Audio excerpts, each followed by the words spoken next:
नमस्कार दोस्तों, सारस्वत दीप्ति चैनल में आप सभी का हार्दिक स्वागत है। मैं दीप्ति सारस्वत आपका अभिनंदन करती हूँ। आज मैं आपके समक्ष उपस्थित हूँ एक पुस्तक के साथ में जिसका शीर्षक है शादाब, काव्य के सोपान। ये जो पुस्तक है शादाब, ये लिखी है रमेश चंद डडवाल जी ने, और जैसा कि सब टाइटल से स्पष्ट हो रहा है, काव्य के सोपान यानी काव्य के अलग अलग रूप आपको इसमें नज़र आएंगे। रमेश चंद डडवाल जी का मैं संक्षिप्त परिचय आपको दूं। रमेश चंद डडवाल जी का जन्म जो है, देखिए मैं पुस्तक की बैक साइड भी आपको दिखा देती हूँ। ये है बैक साइड, रमेश चंद डडवाल जी की यहाँ पे छोटी सी तस्वीर भी लगी हुई है। तो रमेश चंद डडवाल जी का जन्म जो है 1963 में धर्मशाला में हुआ और जिला कांगड़ा हिमाचल प्रदेश से ये संबद्ध हैं। वर्तमान में आप यूको बैंक शिमला में मुख्य अधिकारी के रूप में कार्यरत हैं और हिंदी, अंग्रेजी, उर्दू और पंजाबी भाषा पे आपकी मजबूत पकड़ है। और यह जो है शादाब आपका पहला कविता संकलन है, काव्य संकलन है। पुस्तक है सर्वत्र प्रकाशन से। तो यह जो पुस्तक है काफ़ी मोटी पुस्तक है। 198 पेजेस की पुस्तक है। 98 पृष्ठ हैं, 198 पृष्ठ इसमें और 2 भागों में बटी हुई है। पहले में हैं कविताएं और दूसरे भाग में हैं शेर व शायरी, गज़ल। तो यह जो पुस्तक है, इससे मैं आपको सभी कविताएं तो नहीं सुना सकती, लेकिन कुछ एक चुनिंदा कविताएं अवश्य पढ़ के सुनाना चाहूँगी। मेरी फेवरेट कविताएं कुछ एक जो मैंने चुन के आपके लिए रखी हैं, उन कविताओं को मैं आपसे ज़रूर शेयर करना चाहूँगी। और ज़रूरी नहीं कि मैं पूरी कविताएं पढ़ूँ, कुछ अंश आपको पढ़ के सुनाऊँगी। एक टेस्ट जगाऊँगी, स्वाद जगाऊँगी आपके अंदर, ताकि आप ये पुस्तक सर्वत्र प्रकाशन से जो प्रकाशित हुई है उसे खरीदें, पढ़ें, आनंद लें। पहली ही पुस्तक है इनकी, लेकिन ये कहना कि लेखन कच्चा है बिल्कुल सही नहीं होगा। परिपक्व लेखक हैं। बहुत इंतज़ार के बाद इन्होंने यह पुस्तक निकाली है, बहुत स्टडी करके। और रमेश चंद डडवाल जी जाने जाते हैं साहित्य की दुनिया में, शिमला की साहित्य की दुनिया में अपनी वोकैबुलरी के लिए। तो इनकी कविताएं सुनकर आप भी अंदाज़ लगा सकते हैं। मैं पहली कविता जो आपके समक्ष पढ़ के सुना रही हूँ, उसका शीर्षक है बात दोनों की रखनी थी। बहुत ही खूबसूरत कविता है। हर विषय पे लिखी हैं इन्होंने कविताएं, लेकिन कुछ एक विषय जो हैं वो रिपीट हो रहे हैं। रिपीट होने भी चाहिए, क्योंकि कहीं ना कहीं अध्यात्म का पुट है कविताओं में, शायरी में। बात दोनों की रखनी थी। मुझे फ़िक्र हम दोनों की थी और बात दोनों की रखनी थी। मुझे इश्क अपना बचाना था और लाज तेरी भी रखनी थी। जो होनी थी सो हो के रही, जिस राह चले वो पटती गईं। जो बात लगी कठिन, कभी वो स्वतः आसान बनती गई। कुछ बाधाएं वास्तों की थीं, कुछ रुकावटें रास्तों की थीं। जन्नत से ऐसी बरकत मिली, हर बला स्वयं टलती गई। आए करीब तो रूह मेरी पिघलने लगी, आए करीब तो रूह मेरी पिघलने लगी।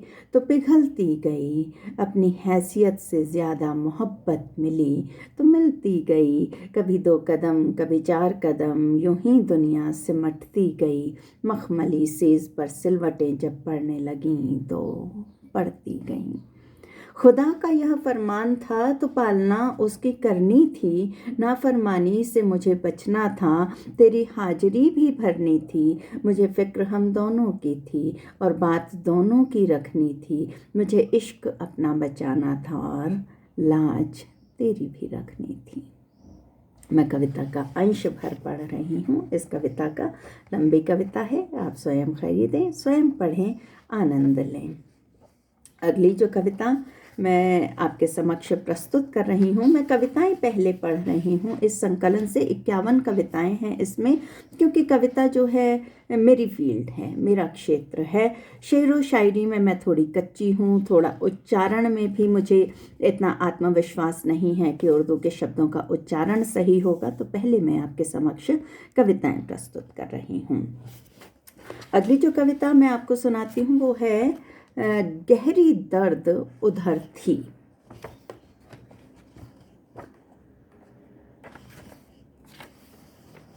खामोश निगाहों से टपकता रहा सूनापन, लरजते होठों की आहट बहुत मुखर थी।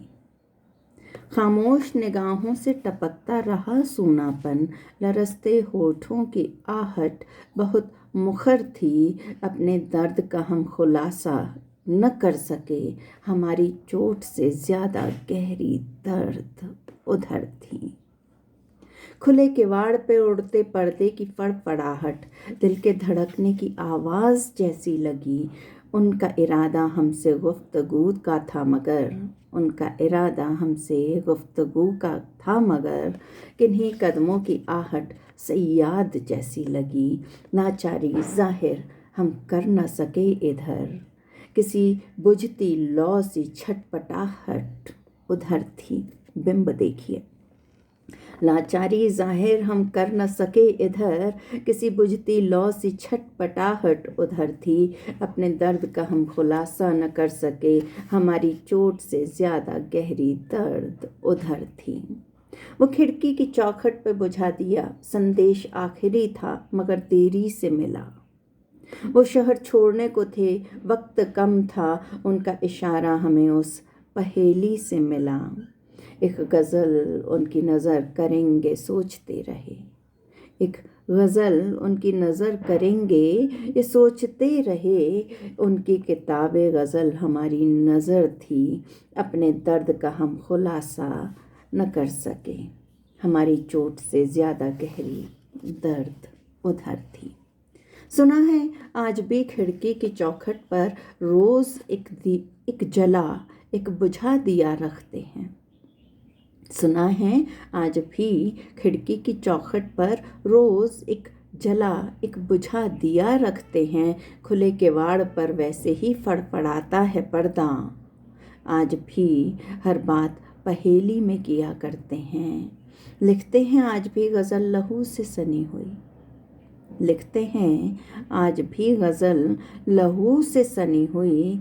तब की क्या कहें वो तो जवां उम्र थी, तब की क्या कहें वो तो जवां उम्र थी। अपने दर्द का हम खुलासा न कर सके, हमारी चोट से ज़्यादा गहरी दर्द उधर थी।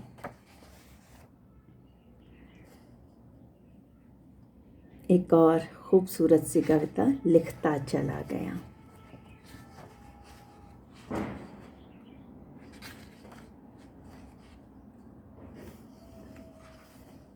जिंदगी के कोरे कागज़ पर मैं लिखता चला गया, जो मिला उसी का रंज व गम दिखता चला गया।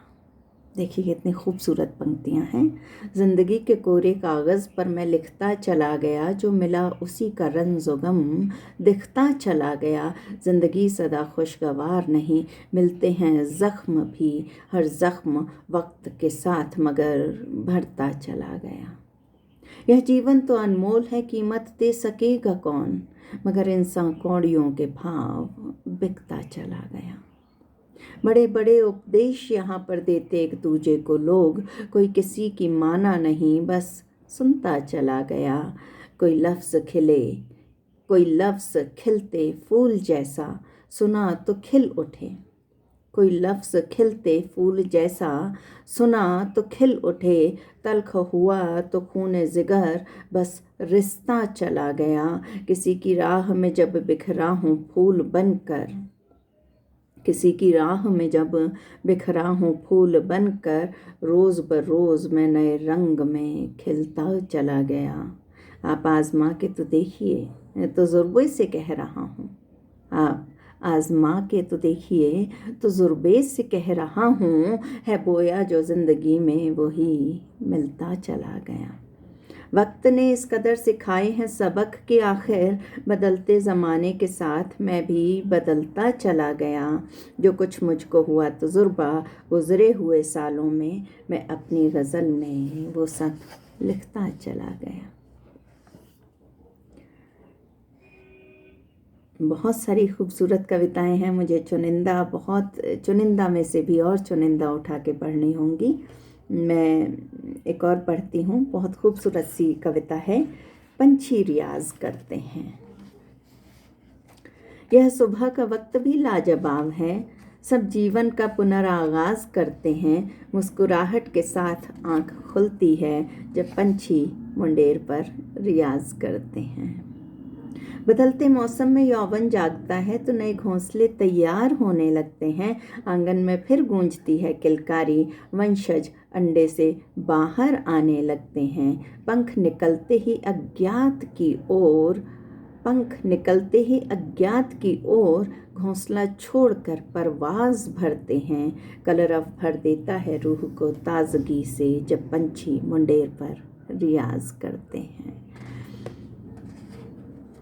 लंबी कविता है, अंश भर पढ़ा मैंने आपके लिए। लंबी कविताएं मैं जानबूझ के कम पढ़ रही हूँ, उनके अंश पढ़ रही हूँ क्योंकि बहुत बहुत खूबसूरत हैं, लेकिन समयाभाव भी है और मैं चाहती हूँ कि बस आपको थोड़ा सा डेमो मिले। फिर एक कविता मैं आपको पढ़ के सुनाती हूँ, पहर खास होता है। जब विस्मय विभोर मन अनायास होता है, जिंदगी का वो पहर बहुत ख़ास होता है। जब विस्मय विभोर मन अनायास होता है, जिंदगी का वो पहर बहुत ख़ास होता है। डूबता सूरज जब लालिमा छोड़ रहा होता है, अंधकार की चादर जगत ओढ़ रहा होता है। चहकते पंछी घोंसलों में वापस आने लगते हैं, जुगनुओं के झुरमुट जब जगमगाने लगते हैं। सुबह का तारा पूर्व में उदय होने लगता है, उजियारे की आभा से तम सिमटने लगता है। जब मौन स्वतः गहराए दैवी एहसास होता है, जब मौन स्वतः गहराए दैवी एहसास होता है।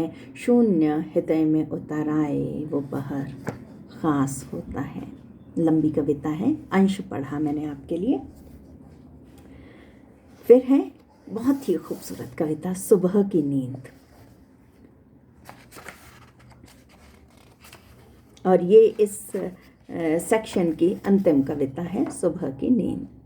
उनींदी अलसाई आँखें डगमग चलती करती चाल, उनींदी अलसाई आँखें डगमग करती चाल। इर्छे तिरछे वस्त्र चुनरी उलझे उलझे बाल। नींद जीवन की अर्धांगिनी इसलिए है प्यारी, नींद जीवन की अर्धांगिनी, विचार देखिए, इसलिए है प्यारी। नींद तोड़ने वालों पर है उठता रहा सवार। अरुणोदय के विस्तार से छंटता हुआ अंधेरा, खुले नींद तो अलसाई हुई। तंद्रा डाले डेरा, कंबल तकिया बाहों में ले करते हैं अटखेली। उधर आवाज़ें देने लगता द्वार पे खड़ा सवेरा। पिया संग अलसाया हुआ छोटा सा आलिंगन, खींचा तानी उठने की या सो जाने की उलझन। तोड़ धुंधल का प्रातःकाल दीप्ति अंदर झांके, ठंडी हवा के झोंके देते हल्की सी एक सिरहन। छोड़ घोंसला नवचर भरते गगन में परवास, छोड़ घोंसला नवचर भरते गगन में परवास। नई सुबह के नए दौर से बनता नया समाज, नींद पराई कर बढ़ते हैं नवजीवन के पथ पर। इसीलिए बन जाता आने वाला कल भी आज। बुला रही हैं राहों की लंबी खींच लकीर, बुला रही हैं राहों की लंबी खिंची लकीर। पूरी करें अधूरी छूटी जो कल की तस्वीर। एक रात काफ़ी है जीवन नवीकृत करने में, काफ़ी है अगर भूल सकें बीते कल की पीर। अब आते हैं शादाब के शायरी वाले सेक्शन पर, और शायरी में से मैं आपके लिए चुन के लाई हूँ बारिश नहीं होती।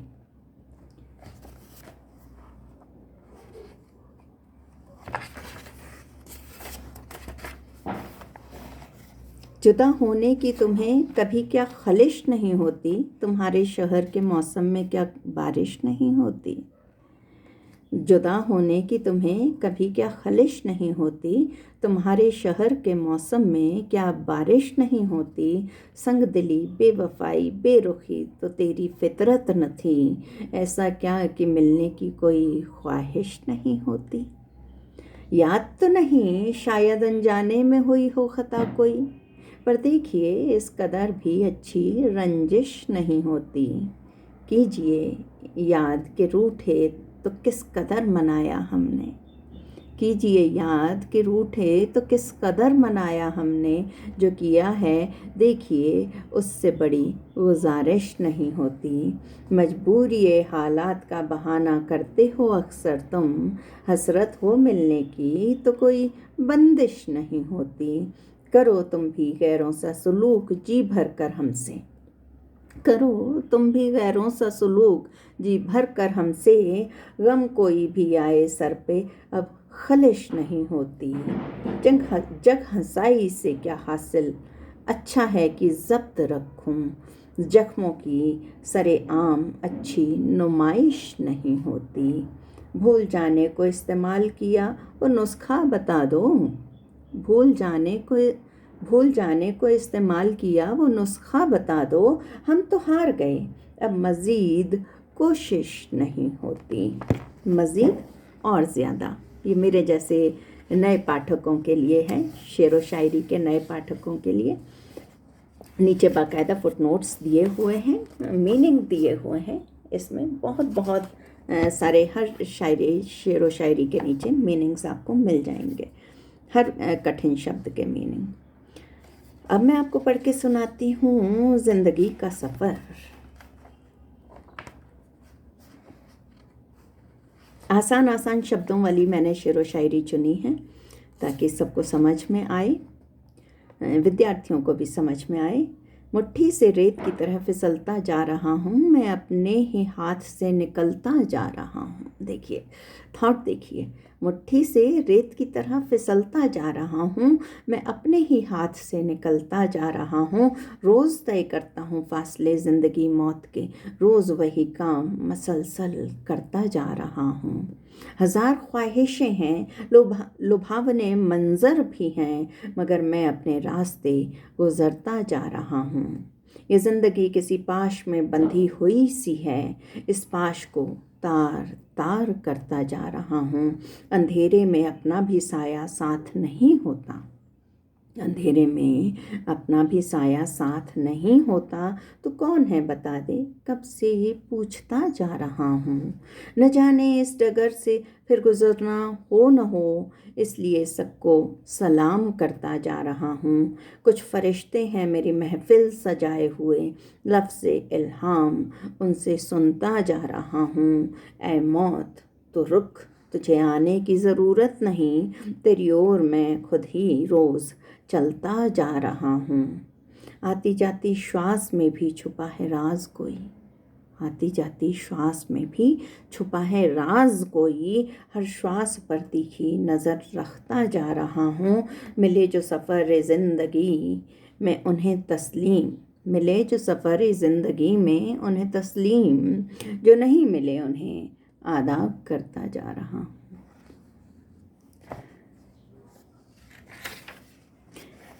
एक अंतिम गज़ल, और इसी में शादाब का राज छुपा है।